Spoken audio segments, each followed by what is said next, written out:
On prend de la hauteur avec l'équipe de France de paramoteur qui s'entraîne dans les Hautes-Pyrénées pour les mondiaux qui se dérouleront au Brésil le printemps prochain. D'ici là, ils profitent d'un paysage grandiose au-dessus des Pyrénées. Mathias Garnier et Emmanuel Fillon à Aner, près de Bagnères de Bigorre.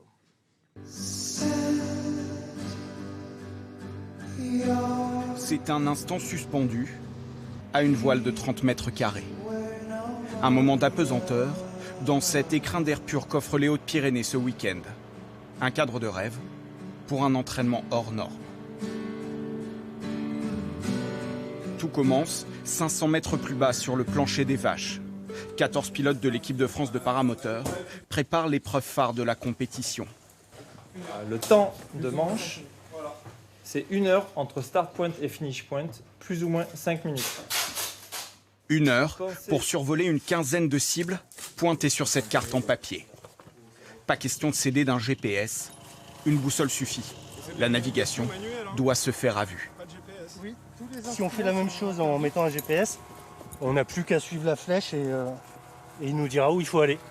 Alors que là, avec le stress et la vitesse, on peut très facilement se perdre et donc perdre du temps.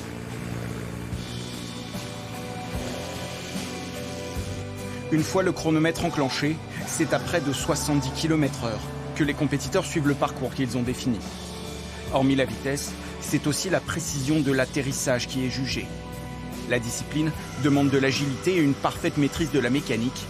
Les pilotes sont propulsés par un équipement de 25 kg. Il ne faut pas avoir peur du poids de la machine surtout. Voilà, c'est ce qui peut faire un peu peur, le poids, l'encombrement, le côté mécanique. Mais au-delà de ça, non, c'est hyper accessible. Les compétiteurs ont un temps de préparation important, les briefings, de compréhension, de mise en place de stratégie. Il faut mettre la bonne stratégie et avoir les bonnes capacités.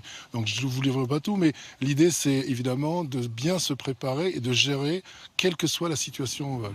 Les meilleurs d'entre eux partiront au printemps prochain au Brésil pour le mondial. Tenants du titre, les Français qui survolent la discipline depuis 4 ans tenteront de rester au sommet.